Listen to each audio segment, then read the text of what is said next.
अब गाइड के अगले चैप्टर में हम बढ़ रहे हैं और इस चैप्टर में आज की जो सबसे अहम खबर रही जिस पर सबकी निगाहें थी वो थी महिला आरक्षण को लेकर, यानी देश की लगभग आधी आबादी। नारी शक्ति वंदन अधिनियम जो 27 वर्षों के इतिहास में नहीं हुआ वो आज हो गया। वो आज हो गया, यानी कल जिस बिल को केंद्रीय मंत्री अर्जुन राम मेघवाल ने लोकसभा में पेश किया था वो आज पास हो गया। 1996 से शुरू हुई इस कवायद को आखिरकार मंजिल की तरफ बढ़ने में सबसे बड़ी कामयाबी मिली है। हालांकि महिला आरक्षण के लिए सभी दल राजी थे, इसलिए लोकसभा में बिल को समर्थन मिलने में कोई परेशानी नहीं थी, लेकिन फिर भी वोटिंग कराई गई जिसमें नारी शक्ति वंदन अधिनियम बिल के पक्ष में 454 वोट पड़े, वहीं 2 वोट बिल के पक्ष में नहीं थे।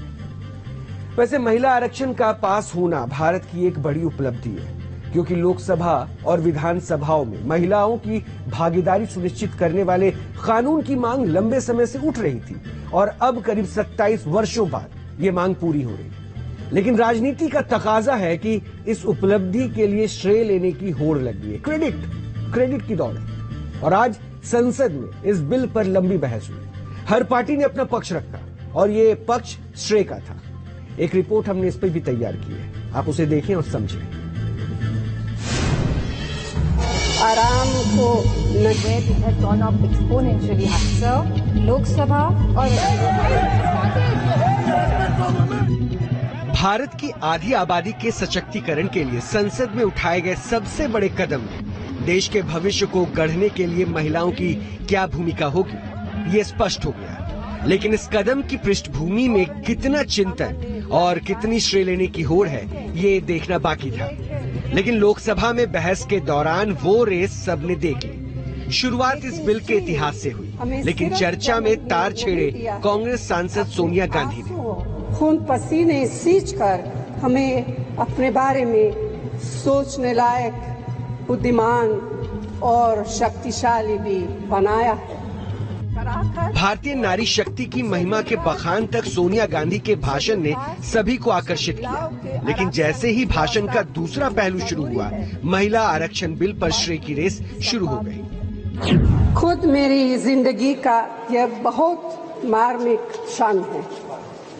पहली दफा स्थानीय निकायों में स्त्री की भागीदारी तय करने वाला संविधान संशोधन मेरे जीवन साथी राजीव गांधी जी ही लाए थे, जो राज्यसभा में 7 वोटों से गिर गया था।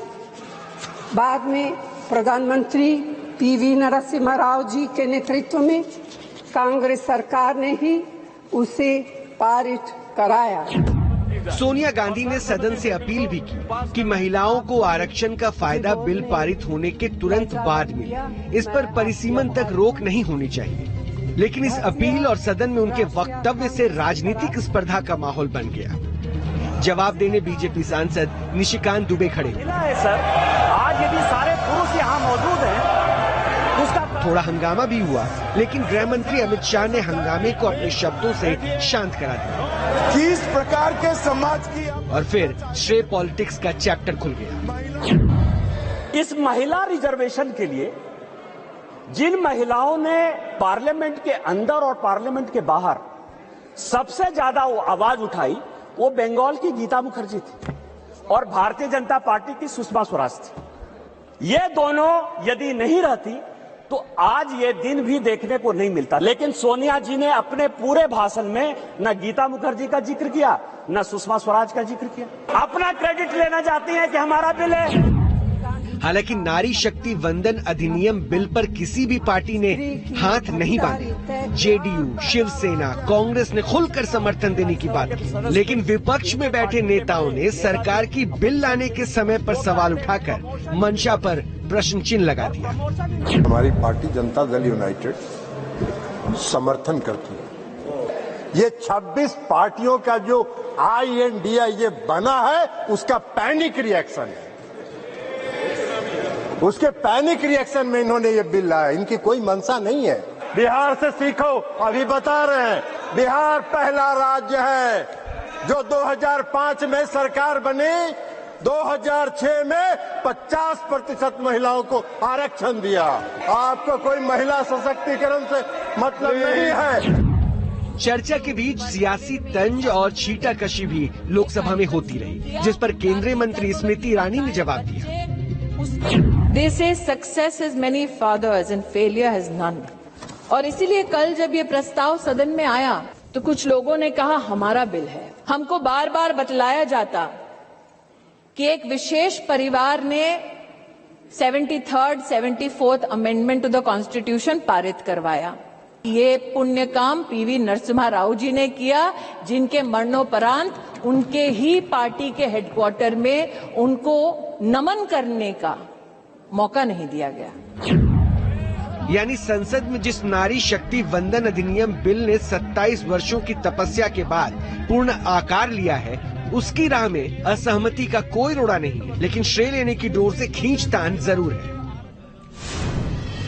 वैसे कई दल ओबीसी आबादी को केंद्र में रखकर ही राजनीति करते हैं, लेकिन आरक्षण में ओबीसी के लिए कोटे की मांग का दूसरा पहलू ये भी है कि जब इतनी बड़ी आबादी अन्य पिछड़ा वर्ग की है तो फिर उस अनुपात में प्रतिनिधित्व क्यों नहीं मिलना चाहिए।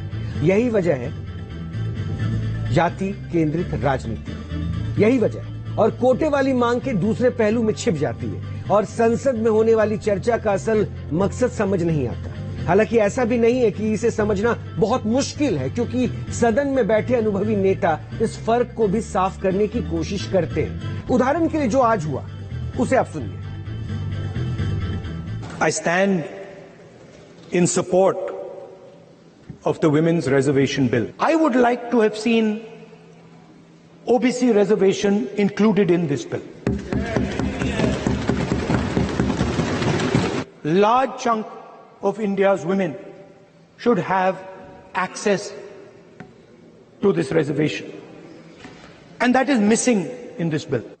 कुछ पार्टियों के लिए महिला सशक्तिकरण, माननीय अध्यक्ष जी, एक राजनीतिक मुद्दा हो सकता है।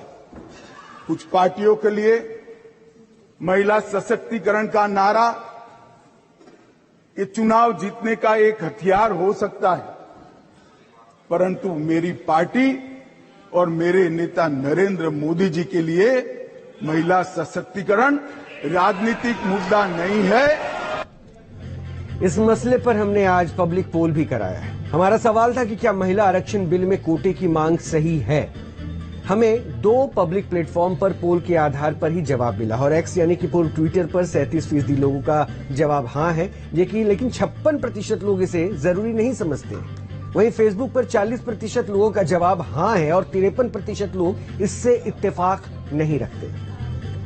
अब आपको यह भी जानना चाहिए कि महिलाओं को आरक्षण देकर या फिर उन पर केंद्रीय योजनाएं चलाकर हम कोई उन पर उपकार नहीं कर रहे, बल्कि इसे ऐसे समझिए कि समय के साथ बदली परिस्थितियों को फिर से बहाल करने की कोशिश हो रही है। इसे वैदिक काल का एक उदाहरण देखिए। सनातन धर्म का स्रोत ऋग्वेद 1028 सूक्त में देवताओं की स्तुति और यज्ञ के मंत्रों का स्रोत, और इस वेद की रचना में भी महिलाओं का बराबर का योगदान है।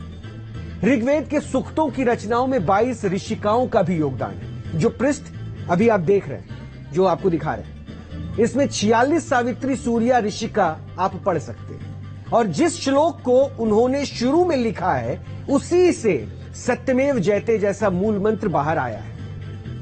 अब महिलाओं की वैदिक काल की स्थिति कैसी थी, इसे रिसर्च के आधार पर हम आपको बताते हैं। लेकिन देखिए हमारे संवाददाता राहुल डबास की प्रोफेसर अनुराधा चौधरी से ये बातचीत। हमारे साथ बात करने के लिए IIT खड़गपुर की प्रोफेसर हैं और संयोजिका भी। अगर भारतीय ज्ञान परंपरा के लिहाज से बात करें, अनुराधा चौधरी जी आपसे जानना चाहेंगे कि क्या स्थिति थी उस वक्त और क्यों। जो सनातन धर्म का जो वैदिक काल में था, हमारे भारतीय परंपरा में जो आदि काल में था, तब वहाँ पे ये जो पुरुष महिला का अंतर इतना हम बिल्कुल नहीं मानते थे, क्योंकि एक तो था कि महिलाएं जो हैं वो पुरुष के समान जो मंत्र द्रष्टारा भी थे वो, तो जैसे पुरुषों को मंत्र मिले थे ऋग्वेद में, वहाँ पे हम देखते हैं कि ऋग्वेद में 22 ऋषिकाएं भी हैं जिनको मंत्र केवल ऋग्वेद के अंदर ऋग्वेद में तो 22 है ही है, ऋषिकाओं के नाम है वहां पे। और उसके अलावा हम देखते हैं कि वैदिक वांग्मय में जो अलग अलग ग्रंथ है और उसके अलावा में जो उसके बाद जो शास्त्रों में है वहां पे तो 30 बहुत सारे ऐसे महिलाएं मिलते हैं जो बहुत ही विदुषी थे। इसका सीधा सा मतलब है कि समय के साथ सामाजिक ढांचे में बदलाव हुआ और पुरुष सत्तात्मक समाज बन गया। लेकिन अब स्थिति बदल रही है। लोकसभा में और विधानसभा में नेतृत्व की सूरत बदलने वाला कानून इसका सबसे बड़ा प्रमाण है।